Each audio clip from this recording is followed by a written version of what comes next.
नमस्कार दोस्तों, स्वागत है आपका ट्रिपल एस में। तो बात करेंगे आज हम डिमांड की लास्ट वीडियो की। मुझे डिमांड को ख़त्म करना इसलिए ज़रूरी था क्योंकि जो हमने मार्केट शुरू किया था उसमें कुछ ऐसी टर्म्स आ रही थी जो डिमांड से रिलेटेड थी। तो आज वही टर्म्स हम पढ़ेंगे। थोड़े से ट्रिकी है एक्चुअल में। ये जो इलास्टिसिटी ऑफ डिमांड है ये इंजीनियरिंग में भी पढ़ा जाता है, ये टॉपिक वहाँ पे भी है। अगर आप सिविल इंजीनियरिंग करते हैं वहाँ पे ये टॉपिक्स पढ़े जाते हैं। तो ये थोड़ा सा ट्रिकी है।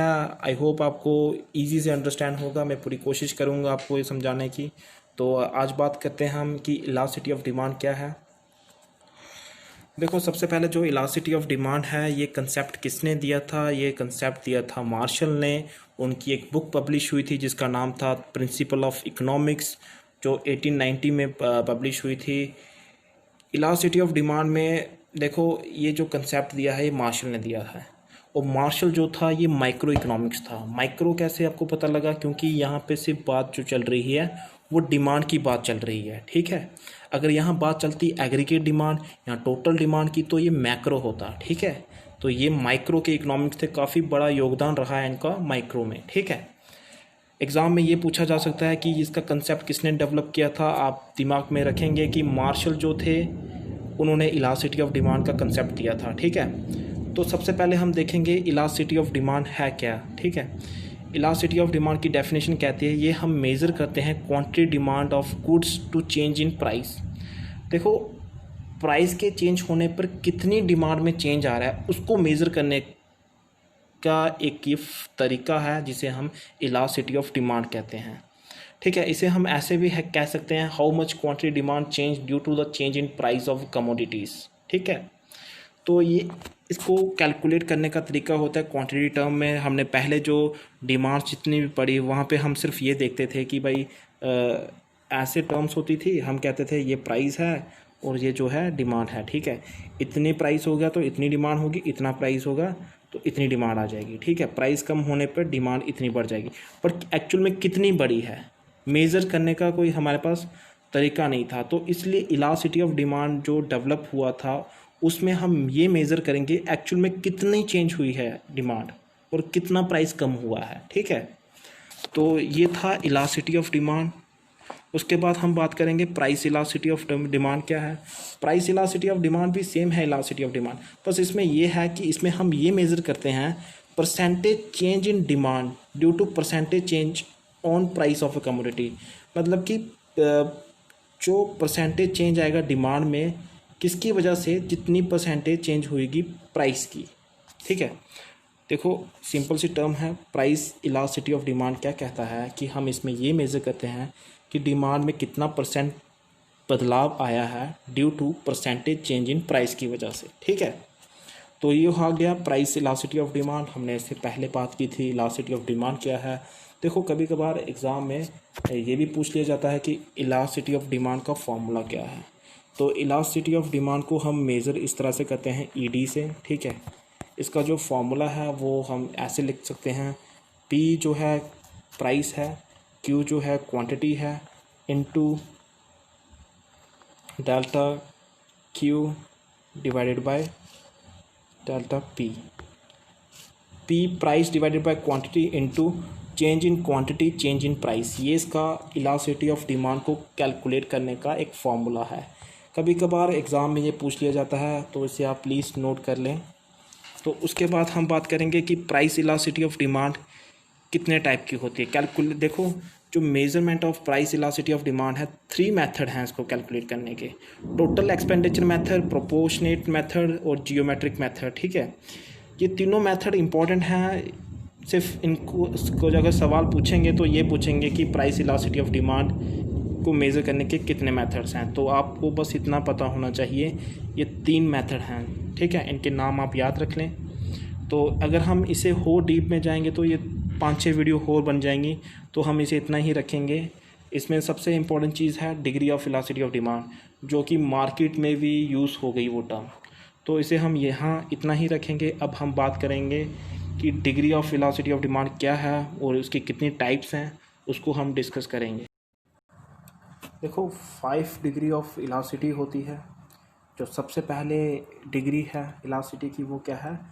Perfect elasticity demand. Perfect elasticity of demand की अगर आप डेफिनेशन लिखना चाहेंगे तो आप ऐसे लिख सकते हैं, no change in price led to the great change in quantity demand.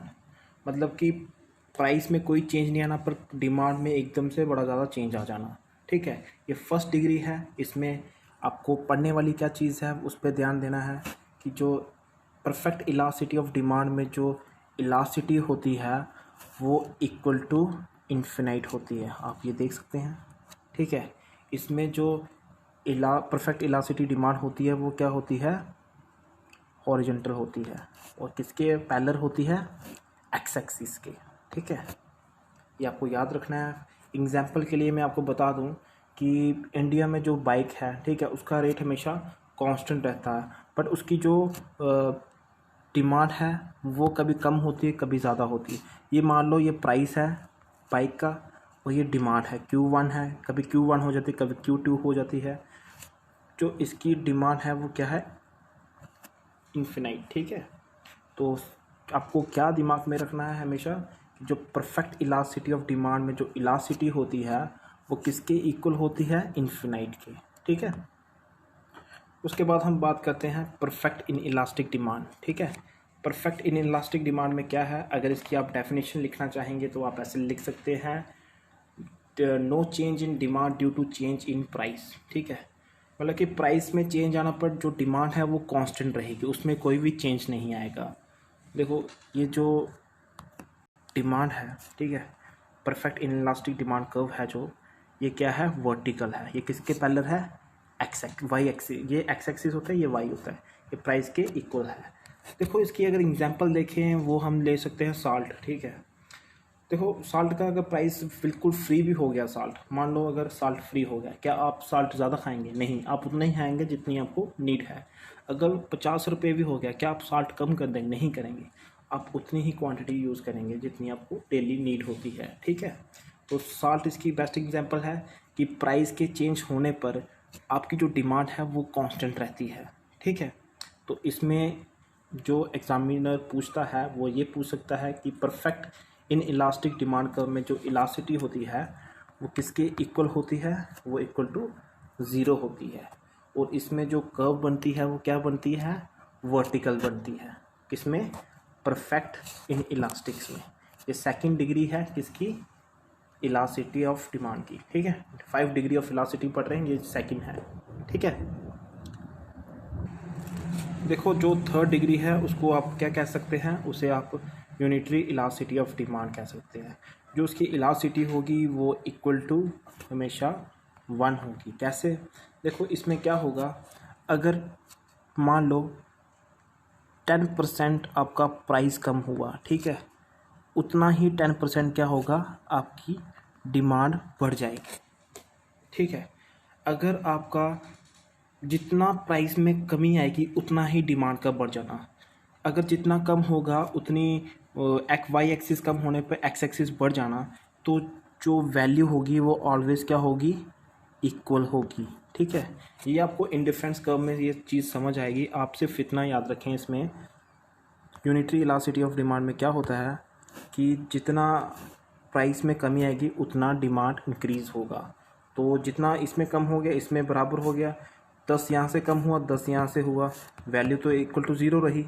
तो ये जो इलास्टिसिटी ऑफ डिमांड होगी, यूनिटरी इलास्टिसिटी ऑफ डिमांड, उसमें जो इलास्टिसिटी होगी वो इक्वल टू ज़ीरो होगी। ये जो है ये थर्ड डिग्री है इलास्टिसिटी की। तो unitary elasticity is always equal to zero. ठीक है, तो अब हम बात करेंगे great than unitary elasticity of demand. यहाँ तो आप इसे मोर इलास्टिसिटी डिमांड भी कह सकते हैं। इसमें क्या होगा, इसमें इसकी अगर आप डेफिनेशन लिखना चाहें तो आप ऐसे भी लिख सकते हैं कि proportionate change in quantity demand is greater than proportionate great in price. इसमें क्या होगा, जो डिमांड में जो चेंज आएगा वो ज़्यादा आएगा एज़ कम्पेयर टू प्राइस। मान लो कि आपका प्राइस जो है 10% कम हुआ पर आपकी जो डिमांड है वो 40% बढ़ गई। ठीक है, इसमें क्या होगा, जो इलास्टिसिटी होगी वो ग्रेटर होगी 1 से। ठीक है, ये एग्जामिनर आपको ये पूछ सकता है कि जो मोर इलास्टिसिटी डिमांड है इसमें जो इलास्टिसिटी होती है वो क्या होती है, इक्वल टू ज़ीरो होती है, इक्वल टू 1 होती है, या इलास्टिसिटी इज़ ग्रेटर देन 1 होती है, इलास्टिसिटी इज़ लेस देन 1 होगी। तो आपको क्या करना है, जो मोर इलास्टिसिटी डिमांड है वो ऑलवेज ग्रेटर देन 1 होगा। ठीक है, इसमें यही टर्म्स हैं जो इम्पोर्टेंट हैं, जो आपके मार्केट की वीडियोस में भी आएंगी। तो आपको थोड़ा ध्यान से देखना है कि ये एक्चुअल में है क्या। ठीक है, तो अब बात करें हम less than unitary elasticity of demand. आप इसे लेस इलास्टिसिटी ऑफ डिमांड भी कह सकते हैं। इसमें जो इलास्टिसिटी होगी इट्स लेस देन 1 होगी। क्यों होगी? इसमें क्या होगा, इसमें जो प्राइस है, ठीक है, मान लो ये जो प्राइस है इसमें ज़्यादा चेंज आएगा, पर जो डिमांड है उसमें बिल्कुल कम चेंज आएगा। ठीक है, जैसे लग्जरी गुड्स हैं, जैसे मान लो BMW कार है, ठीक है, उसमें क्या होगा कि मान लो उसका 10,000 रुपये, उसका मतलब कि 1 लाख रुपया कम हो गया। मतलब 2 करोड़ की थी, 2 लाख का कम हो गया, तो कितनी बची? 1,95,00,000 की, 1,95,00,000 की। जो 5 लाख से क्या फ़र्क पड़ेगा? तो उसकी डिमांड में थोड़ा फ़र्क पड़ेगा, ज़्यादा नहीं पड़ेगा। ठीक है, तो इसकी सबसे अच्छी एग्जांपल ये है कि प्राइस ज़्यादा कम होने से भी, जो प्राइस का ज़्यादा चेंज होने से डिमांड में थोड़ा सा चेंज आएगा, उसको हम क्या कहेंगे? Less elasticity of demand. देखो, अगर आपको ये चीज़ दिमाग में नहीं आई है तो कोई बात नहीं, आपको सिर्फ ये याद रखना है कि कौन सी इलास्टिसिटी कहाँ पे कितनी होगी, कितनी नहीं होगी।